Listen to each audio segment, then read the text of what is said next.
Hello friends, welcome to my YouTube channel star Gaurav education. दोस्तों, आज अपन देखने वाले हैं जो अपना फिजिक्स का पेपर हुआ है। आज जिनका फिजिक्स का पेपर हुआ है क्लास 12th वालों का, ठीक है, 23 जून को, 23 जून 2025 को, ठीक है। आप यहाँ पर देख सकते हो, यहाँ पर हायर सेकेंडरी सेकेंड एग्जामिनेशन 2025 आपका यह सेट ए है, ठीक है। आपका कौन सा भी सेट हो सकता है, बी हो सकता है, सी हो सकता है, डी हो सकता है। तो प्रश्नों के जो क्रम है वो अलग होंगे, बाकी पूरा पेपर एक जैसा होगा। तो चलिए आज की इस वीडियो को स्टार्ट कर लेते हैं। तो देखिए सेट ए में, और हाँ, आपका पेपर कितने नंबर का गया, आपके ऑब्जेक्टिव कितने सही निकलेंगे, प्लीज़ आप एक बार कमेंट में और बता देना, ठीक है। तो चलिए आज की इस वीडियो को स्टार्ट कर लेते हैं। और आपने यदि 2023 का पेपर, 22 का पेपर, 24 का पेपर लगाया होगा तो आपका पेपर मतलब बहुत अच्छा गया होगा, क्योंकि जितने भी प्रश्न है वो सभी प्रश्न रिपीट हुए हैं। पेपर वैसे सिंपल है। और आपको पेपर कैसा लगा, सिंपल लगा या फिर कठिन लगा, मतलब टफ लगा थोड़ा पेपर, तो प्लीज़ आप बता सकते हो कमेंट में। तो चलिए आज की इस वीडियो को स्टार्ट कर लेते हैं। तो देखिए अपना ये सेट ए है, और सेट ए में अपना पहला है सही विकल्प है, ठीक है। सही विकल्प अपन देख लेते हैं। तो इसमें अपना पहला सही विकल्प है, इसमें पहला है विद्युत चुंबकीय प्रेरण में प्रेरित विद्युत वाहक बल स्वतंत्र रहता है। तो जो प्रेरित विद्युत वाहक बल स्वतंत्र रहता है कुंडली के प्रतिरोध से, ठीक है। विद्युत चुंबकीय प्रेरण में जो प्रेरित विद्युत वाहक बल होता है, ठीक है, वो स्वतंत्र रहता है अपना कुंडली के प्रतिरोध से। इसका राइट आंसर हो जाएगा ऑप्शन नंबर डी, यानी लास्ट वाला आंसर हो जाएगा इसका राइट आंसर, ठीक है। अगला है अपना दूसरा, जो है परमाणु के आकार की कोटि होती है। यहाँ पर आप ध्यान से नोटिस करना है, यहाँ पर परमाणु के नाभिक के आकार की कोटि नहीं पूछी है, परमाणु के नाभिक का आकार नहीं पूछा है, परमाणु का आकार पूछा है। तो परमाणु का आकार होता है 10 की पावर माइनस 10 मीटर, ठीक है, 10 की पावर माइनस 10 मीटर, यानी ऑप्शन सी इसका राइट आंसर होगा। यदि यहाँ पर परमाणु के नाभिक का आकार पूछता तो अपन लिख सकते थे 10 की पावर माइनस 15 मीटर, ठीक है, तो अपना ऑप्शन ए सही हो जाता। लेकिन यहाँ पर परमाणु का आकार पूछा, ना कि नाभिक का। तो यहाँ पर करेक्ट आंसर क्या हो जाएगा, ऑप्शन सी इसका करेक्ट आंसर हो जाएगा, 10 की पावर माइनस 10 मीटर, जिसको अपन 1 एंगस्ट्रॉम भी बोलते हैं, ठीक है।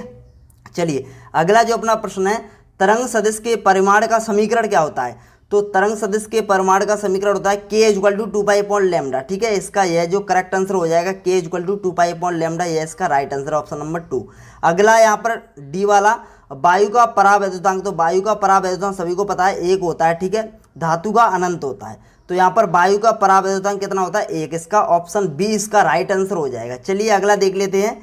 यदि कोई प्रकाश किरण समतल दर्पण पर लंबवत होती है, ठीक है, तो परावर्तन कोण का मान होगा, तो परावर्तन जो कोण होगा उसका मान होगा 0 डिग्री। इसका राइट आंसर 0 डिग्री होगा, ना कि 90 डिग्री, ठीक है। इसका राइट आंसर होगा 0 डिग्री, इसका राइट आंसर हो जाएगा, ठीक है। अगर आपने 0 डिग्री किया तो सही है, ठीक है। अगर देखो किसी भी प्रश्न में अगर कोई आपको मिस्टेक लगती है तो प्लीज़ आप समझा के थोड़ा कमेंट में बता सकते हो, जिससे अगर हमको सही लगेगा तो हम उस कमेंट को पिन कर देंगे, जिससे सभी को सही मतलब आंसर का पता चल जाएगा। वैसे हम जितनी भी आंसर आपको बता रहे हैं बिल्कुल सही रहेंगे, बिल्कुल भी कोई दिक्कत नहीं आने वाली है किसी भी आंसर में, ठीक है। अब देख लेते हैं, अल्फा कण है एक। तो अल्फा कण क्या है, अल्फा कण एक हीलियम नाभिक है। इसका राइट आंसर हो जाएगा हीलियम नाभिक, ऑप्शन नंबर 3 इसका राइट आंसर है। चलिए अब अपन देख लेते हैं, इंग्लिश मीडियम वाले लगा लेना, ठीक है, ऐसे ही लगा लेना। इसका चौथा हो जाएगा, इसका हो जाएगा तीसरा, इसका हो जाएगा k equal to 2 pi upon lambda, ठीक है।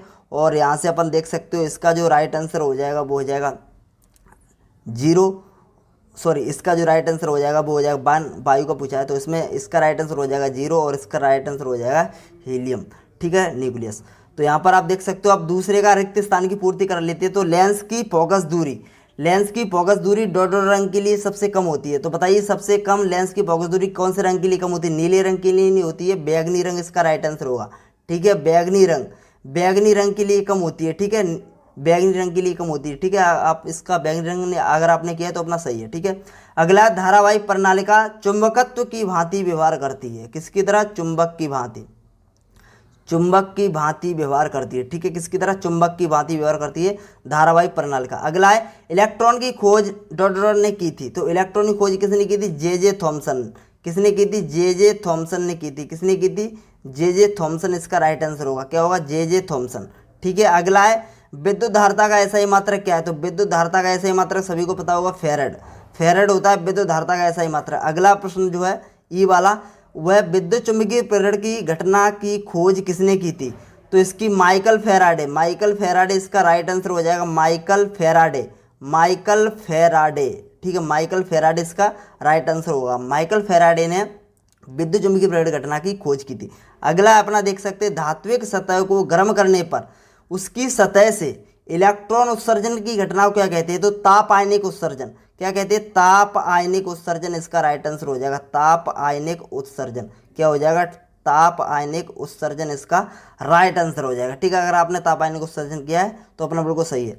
अब देख लेते हैं ऑप्शन नंबर 3 में सत्य असत्य में। तो जो पहला है, व्यतिकरण फ्रिंज की तीव्रता केंद्रीय दीप्त फ्रिंज से दूर जाने पर घटती है, तो इसका जो राइट आंसर हो जाएगा वो हो जाएगा सत्य। ठीक है, बिल्कुल सही है, घटती है। अगला, जब एक दंड चुंबक को उसकी अक्ष के अनुदिश दो बराबर टुकड़ों में काट देते हैं तब प्रत्येक टुकड़े का चुंबकीय आघूर्ण आधा हो जाता है, तो यह असत्य है। ठीक है, तो यह असत्य है। और ट्रांसफॉर्मर अन्योन प्रेरण के सिद्धांत पर काम करता है, तो बिल्कुल सत्य है। और डी ब्रोगली जो तरंगें विद्युत चुंबकीय तरंगें नहीं होती हैं, मतलब इसमें बोला तरंगें होती हैं, तो ये असत्य है। ठीक है, जो डी ब्रोगली तरंगें हैं विद्युत चुंबकीय तरंगें नहीं होती हैं।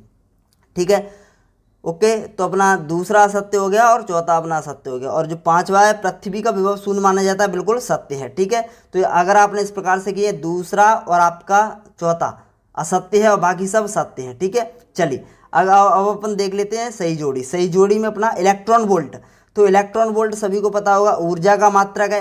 एन प्रकार अर्धचालक एक कैसा चालक है, अशुद्ध अर्धचालक है। अशुद्ध अर्धचालक के दो प्रकार होते हैं, एन प्रकार और पी प्रकार। ठीक है, विद्युत आवेश की इकाई, विद्युत आवेश की इकाई, आवेश का मात्रक क्या होता है, कूलम। आवेश का मात्रक क्या होता है, कूलम। कूलम इसका राइट आंसर हो जाएगा। द्विस्लिट प्रयोग, द्विस्लिट प्रयोग इसका यंग हो जाएगा, यंग के द्वारा दिया गया था। और पराबैंगनी विकिरण, पराबैंगनी विकिरण का किस लिए किया जाता है यूज, कीटाणुओं को नष्ट करने के लिए। और जो गामा किरणें हैं उसका यूज किया जाता है कैंसर के उपचार में। ठीक है, अगर इस प्रकार से आपने किया तो अपना बिल्कुल सही है। अब अपन देख लेते हैं एक शब्द में उत्तर। तो एक शब्द में उत्तर जो है, कोहरे में देखने के लिए कौन सी तरंगें प्रयुक्त की जाती हैं, तो इंफ्रारेड वेव्स या फिर अवरक्त तरंगें, अवरक्त तरंगें या फिर इंफ्रारेड्स इंग्लिश में बोलेंगे तो इंफ्रारेड्स वेव्स हो जाएगी, अवरक्त तरंगें। ठीक है, अवरक्त तरंगें इसका राइट आंसर हो जाएगा। अवरक्त तरंगें पहले का राइट आंसर है। दूसरे का, किसी युक्ति में धारामापी की कुंडली के साथ श्रेणी क्रम में उच्च प्रतिरोध का तार जोड़ा जाता है, तो वोल्ट मीटर में, वोल्ट मीटर में, किसमें, वोल्ट मीटर में। और अमीटर में क्या करते हैं, समांतर क्रम में कम प्रतिरोध का तार जोड़ देते हैं, इस अमीटर को कहते हैं, वही शंट कहलाता है। तो यहाँ पर श्रेणी क्रम में उच्च प्रतिरोध का तार जोड़ा है, इसीलिए वोल्ट मीटर बन जाएगा। ठीक है, चलिए अगला अपन देख लेते हैं, वायु का कांच के सापेक्ष अपवर्तनांक क्या होगा, जबकि कांच का वायु के सापेक्ष 1.5 है। यहाँ पर आप देख सकते हो वायु का कांच के सापेक्ष अपवर्तनांक पूछा है, तो वायु का अपवर्तनांक होता है 1 और कांच के सापेक्ष पूछा है तो कांच का दिया है 1.5 होता है। ठीक है, यहाँ पर दिया भी है, वैसे 1.5 होता है। तो यहाँ पर इसका जब इसमें डिवाइड करेंगे, दशमलव को उठाएंगे तो 10 आ जाएगा। 15 का 10 में नहीं जा रहा है तो पॉइंट लगाएंगे। ठीक है, तो अब जाएगा 15×90, 15×90 ऐसे ही जाएगा, तो 0 पॉइंट हो जाएगा 0.67, 0.67 इसका राइट आंसर हो जाएगा। ठीक है, अगला अपन देख लेते हैं, 1 ग्राम पदार्थ की तुल्य ऊर्जा क्या होगी। 1 ग्राम पदार्थ की तुल्य ऊर्जा बताइए कितनी होगी, तो इसका राइट आंसर हो जाएगा 9×10⁻13 जूल। 9×10⁻13 जे लिख दो या फिर जूल लिख दो, बात एक ही। ठीक है, 9×10⁻13 जूल इसका राइट आंसर हो जाएगा। धारा घनत्व का विमीय सूत्र पूछा है, तो धारा घनत्व का विमीय सूत्र देखिए, मात्रा क्या होता है, एम्पियर अपॉन मीटर स्क्वायर।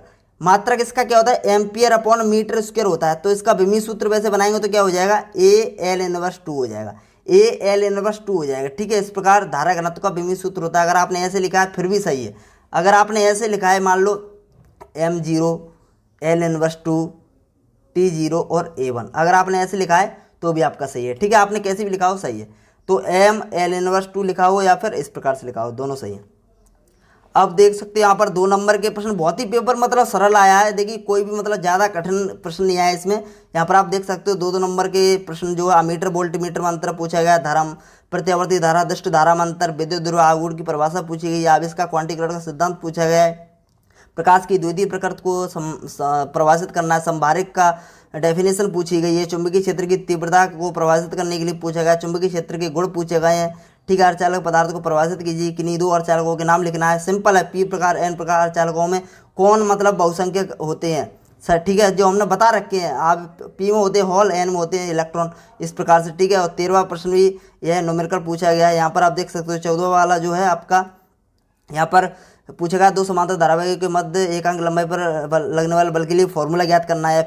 ठीक है, और यहाँ पर आप देख सकते हो बहुत ही मतलब सिंपल क्वेश्चन आए, कोई ज़्यादा कठिन नहीं आया। ये देखो फोकस दूरी और वक्रता त्रिज्या में संबंध आ गया, अवतल दर्पण के लिए फॉर्मूला आ गया। ठीक है, यहाँ पर आप देख सकते हो 3 नंबर में। 4 नंबर में आपका कौन सा आ गया है, देखो यहाँ पर आप देख सकते हो 4 नंबर में एक आपका आ गया विद्युत क्षेत्र की तीव्रता के लिए व्यंजक ज्ञात करो, एक दो लंबी प्रणालिकाओं के अनुप्रकृति प्रकृति के लिए व्यंजक ज्ञात करो। ठीक है, इस प्रकार से मतलब आपके सभी मतलब पेपर जो है बिल्कुल सिंपल आया है। ठीक है, कोई ज़्यादा कठिन पेपर नहीं है।